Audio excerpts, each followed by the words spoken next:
کچھ درویش ہیں، درویش اللہ والے، جنہوں نے واقعی بند کیا ہوا ہے اپنے اوپر خواہشوں کا دروازہ. وہ کہتے ہیں نہیں دروازہ نہیں کھولنا ورنہ یہ دوبارہ بند نہیں ہوتا. یاد رکھ لینا، کچھ درویش ہیں جنہوں نے اپنے اوپر دروازہ، خواہشات کا دروازہ اپنے اوپر وہ نہیں کھولتے. ایک سلطان یحییٰ نام کا بادشاہ گزرا ہے، عرب کے کچھ حصوں کا حکمران تھا، تو اس کو بڑا شوق تھا لوگوں کو بانٹنے کا. دو قسم کے لوگ ہوتے ہیں نا، کچھ کو جمع کرنے کا شوق ہوتا ہے، کچھ کو شوق ہوتا ہے کوئی روٹی کھا لے. حضرت ابراہیم علیہ السلام بغیر مہمان کے کھانا، کچھ ایسے بھی ہوتے ہیں جن کے گھر بندہ چلا جائے تو پتیلی پہ ڈھکنا دے لیتے ہیں. اپنا اپنا فرق ہے نا جی، ہر آدمی کا اپنا اپنا ذوق ہے. منت کرتے ہیں کسی کی. مجھے بڑی بات پسند ہے شیخ سعدی کی، قرضے لے لے کے مہمان نوازی کرتے تھے. ایک دن سارے مقروض کٹھے ہو گئے، کہنے لگے بابے پیسے دے. بابا جی کہتے ہیں وہ پیسے مانگ رہے ہیں، مجھے ٹینشن ہے کہ انہوں نے کھوایا کچھ نہیں، مجھے پریشانی لگی. ایک بچہ کوئی چیز بیچ رہا تھا، وہ کھیل مرونڈا نہیں بیچتے بچے، وہ بیچ رہا تھا تو آ گیا، تو کہنے لگا لینی ہے. تو بابا جی کہنے لگے میرے مہمانوں کو کھلا دے ساری. بچہ بھی راضی ہو گیا کہ سارا اکٹھا ہی گاہک مل گیا. تو سارا جب کھلا دیا کہنے لگا پیسے. تو شیخ سعدی فرمانے لگے تو بھی بیٹھ جا، یہ سارے پیسے لینے آئے ہوئے ہیں، بیٹھ جا، ان کے پیسے انہیں ملیں گے تو تجھے بھی. تو بچہ رو پڑا، رویا، کہنے لگا میں تو یتیم ہوں، 4 بہنیں چھوڑ کے آیا ہوں، اماں کی دوائی بھی لے کے جانی ہے، مجھے تو پیسے چاہیے. بچہ رویا تو شیخ سعدی کا ایک مرید آیا، اس نے لا کے نظر پیش کی، کہ حضور یہ نذرانہ ہے. 400 دینار لایا. تو حضرت سعدی نے سب کو دیے، بچے کو بھی دیے. سب لوگ چلے گئے. تو ان قرض لینے والوں میں سے ایک بندہ سمجھدار تھا، حضرت سعدی کے پاس آ کے کہنے لگا بابا سمجھ نہیں آئی، ہم برسوں سے لینے آ رہے تھے، مل نہیں رہے تھے، کتنے مہینوں سے مانگ رہے ہیں نہیں مل رہے تھے، آج فٹافٹ مل گئے. تو شیخ سعدی بزرگ تھے نا، تو بزرگوں والی بات کر گئے. کہنے لگے تم میں رونے والا کوئی نہیں تھا نا، پوری مجلس میں ایک بھی رونے والا ہو تو سب کا کام بن جاتا ہے. رونے والا عاشق دا کم رونا توڑنا، اے بنا رویو نہیں منظوری، بنا رویو نہیں منظوری تے بنا رویو نہیں منظوری. عاشق سدا ہی روندا رہندا، پاویں وصل ہوئے تے پاواں دوری. کا رونے والا ایک آ گیا ہے تو سب کا کام بن گیا ہے. تو کچھ لوگوں کو شوق ہوتا، بادشاہ کو سلطان یحییٰ عرب کے کچھ حصوں کا بادشاہ تھا، شوق بڑا تھا لوگوں کو کھلانے پلانے کا، بڑا شوقین تھا، بڑا بانٹتا تھا. اور کئی دفعہ معاذ اللہ اس پر فخر بھی کرتا تھا جو نہیں کرتا، تکبر سے بھی کہتا تھا بڑی جائیدادیں آؤ جس نے لینا ہے، تکبر بھی کرتا تھا معاذ اللہ جو نہیں کرنا چاہیے تھا. ایک دن جامع مسجد کے باہر کھڑے ہو کے نا بانٹنے لگا. کوئی فقیر آیا تو ایک مٹھی بھر کے شرفیاں دے دی، کسی کو سونا دے دیا، کسی کو چاندی دے دی. ایک درویش بابا جی کونے میں بیٹھے ہوئے، اسی کسی دے کچھ بھی نہیں لگ دے، کوئی ضرورت نہیں، کونے میں بیٹھے. آپ یقین کریں، آپ تھوڑا سا رخ ادھر کریں، دنیا پیچھے پیچھے ہو جاتی ہے. اگر آپ پیچھے بھاگیں گے تو آگے دوڑ کے بھاگیں گے. یہ مزاج ہے قوم کا، کسی کا حال پوچھ لیں وہ بگڑ جاتا ہے، کہتا ہے مجھ سے کوئی کام ہوگا تبھی تو پوچھا ہے. اور آپ چپ کر جائیں، خاموش ہو جائے، یہ بھی بڑی مصیبت ہے. کہ پیار کر لیں تو اس کا بھی نقصان دیکھنے میں آتا ہے. کہتے ہیں پتہ نہیں میرے اندر کیا لالچ ہے، کیا خوبی ہے جس وجہ سے مجھ سے اتنی محبت ہو رہی ہے. وہ بابا جی کونے میں توجہ ہی نہیں کی. جب توجہ نہ کی تو سلطان کی توجہ خود بخود ہو گئی. سلطان یحییٰ کہنے لگے بابا کوئی قابل توجہ آدمی ہے، سب لوگ لائنوں میں لگے ہوئے بھاگ رہے ہیں، بادشاہ آیا ہے. یہاں تو شادی پہ کھانا کھل جائے تو بڑے بڑے امیروں کا پتہ چل جاتا ہے کہ بننے کیا لگا ہے. کہتے پتہ نہیں دوبارہ چھوٹے گوشت کی ٹرے آئے گی کہ نہیں آئے گی. اور اتنا سارا رکھ لیتے ہیں کہ علمان والحفیظ، بڑے بڑے امیروں کے پول کھل جاتے ہیں، پتہ چلتا ہے کتنے تگڑے امیر ہیں. تو جب اس نے کہا شرفیاں، سونے، ہیرے، جواہرات، تو جو نہیں تھے فقیر وہ بھی لائنوں میں لگ گئے. لیکن وہ فقیر پھٹے پرانے کپڑے، سانو تخت ہزارے دی لوڑ کیے، نالے کی لگے شہر ببول دے نال، اسی اپنی بال کے سیکنے، سانو کی لگے کسی اور دے نال.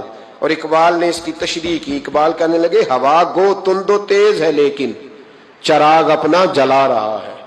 ہوا گو تند و تیز ہے، تیز ہوا میں چراغ نہیں جلتے. ہوا گو تند و تیز ہے لیکن چراغ اپنا جلا رہا ہے.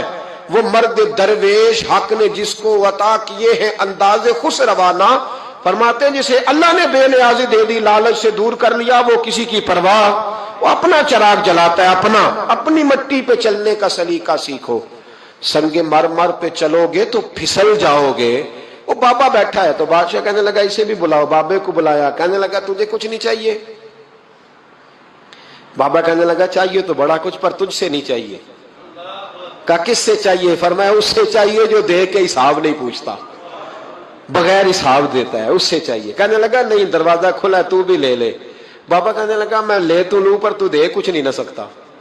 بادشاہ کو غصہ آیا, اکڑ تھی, تکبر تھا. کہنے لگا تو کیوں نہیں میں دے سکتا, تو سوال کر. تو بابے نے ساتھ والے فقیر سے لکڑی کا کالا پیالہ پکڑا, ہوتے نا فقیروں کے پاس مانگ, لکڑی کا کالا پیالہ, تو کہا لو دے دو کچھ. اس نے فوری طور پر سونے کی اشرفیاں مٹھی بھری اور لکڑی کے پیالے میں ڈالی. اب جب پیالے میں ڈالی تو کڑ کڑ کی آواز تو آئی, پر پتہ نہیں وہ کدھر گئی ساری اشرفیاں. دوسری مٹھی ڈالی تو پھر کڑ کڑ کی آواز آئی, پر اشرفیاں کدھر گئی کوئی پتہ نہیں چلا. تیسری, چوتھی, پانچویں, بابے کا پیالہ خالی کا خالی. 2 دفعہ بھی, 4 دفعہ بھی. یہ بادشاہ لوگ ضدی ہوتے ہیں, مانتے نہیں جلدی, کیونکہ انہیں کسی نے بتا دیا ہوتا ہے نا سارا کچھ تم ہی ہو, اڑ جاتے. ہاں جو جس منصب پہ بھی بادشاہ ہوتا ہے اڑ جاتا ہے. اس نے کہا میں بھی ضدی ہوں, پیالہ بھر کے چھوڑنا ہے. ایک بوری منگا لی, دوسری منگا لی, تیسری منگا لی. بابا خوش ہے, مطمئن ہے, چلو ڈالو, تم نے کہا تھا ملیں گی. اب وہ مٹھی ڈالتا, کبھی اشرفیاں, کبھی ہیرے, کبھی چاندی, پر پتہ نہیں کدھر جاتی. بالآخر آہستہ آہستہ بیک ہونے لگ گیا. وزیر کہنے لگا بادشاہ پیچھے سے بوریاں ختم ہو گئی ہیں, اب نئی منگانے لگیں گی, پیچھے کوئی چیز بھی نہیں, ختم ہو گیا سارا کچھ. انسان کسی کو کیا دے سکتا ہے؟ کیا ہاں وہ انسان بڑا نوازتے ہیں جن کے پاس خزانے بھی اللہ کے دیے ہوئے ہوتے ہیں, وہ نوازتے ہیں لوگوں, وہ نوازتے. کہا تو کیا دے سکتا ہے؟ بادشاہ جب تنگ آ گیا نا بادشاہ, تو گھوڑے سے نیچے اتر آیا اور بابے کے پیروں میں بیٹھ کے کہنے لگا بابا یہ پیالہ ہے کس بلا کا نام؟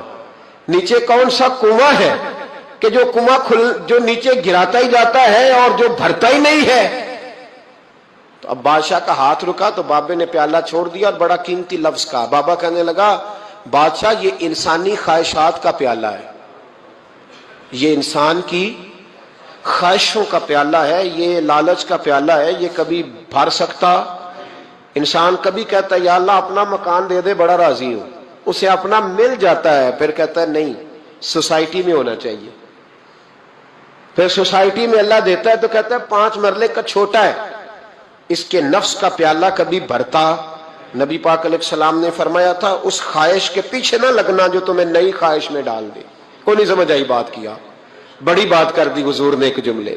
مسند امام احمد بن حنبل میں حدیث ہے, فرمایا اس خواہش کے پیچھے نہ لگنا جو تمہیں ایک نئی خواہش میں ڈال دے, اس کے پیچھے نہ لگنا.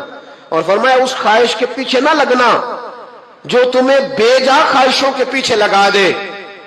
لوگوں کے للے تللے, پریشانیاں, آزمائشیں, لالچ, ہوس, وہ پریشانی وہ اتنی اوڑھ لی ہے لوگوں نے کہ دلوں سے تقوی, روحانیت, عبادت, درد, ذوق, شوق ختم ہو گیا. دنیا ہی دنیا بچی ہے, دولت ہی دولت بچی ہے, باقی ہر چیز کو نفس کا سانپ ڈس گیا.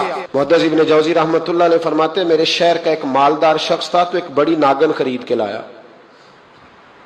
ناگن سونے کا انڈا دیتی تھی ناگن, پر انڈا سونے کا انڈا دیتی تھی. اس کے بال بچوں نے بھی, ایک ہی بیٹا تھا, بیوی تھی, انہوں نے کہا ابا یہ ناگن ہے, اس کا کام دسنا ہے, تو خیال کر. کیا کہا تھا حضرت سلطان بہو نے, کھارے کھو کدی مٹھے نہیں تھیندے, پاویں سہ منا گڑ پائیے تے سپاں دے پت کدی میتھ نہیں تیندے, پاویں چولیاں دودھ پیائیے. اس کی فطرت میں ڈسنا ہے. تو یہ ڈسے گی, بات ختم ہو گئی. کہا نہیں, سونے کا انڈا دیتی ہے. رکھ لیا گھر میں. بکری رکھی ہوئی تھی, پالتو بکری. بکری کو ناگن نے ڈس لیا, بکری تڑپ کے مر گئی. بیوی اور بیٹا کہنے لگے خیال کر, بکری کو ڈس لیا نا اس نے کہا بکری کتنے کی؟ کہا 6 دینار کی. سونے کا انڈا کتنے کا؟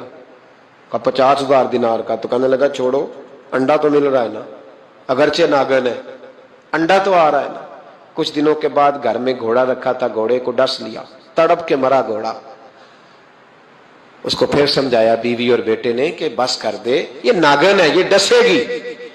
اس نے کہا گھوڑا کتنے کا؟ کہا 20 دینار کا. تو انڈا کتنے کا؟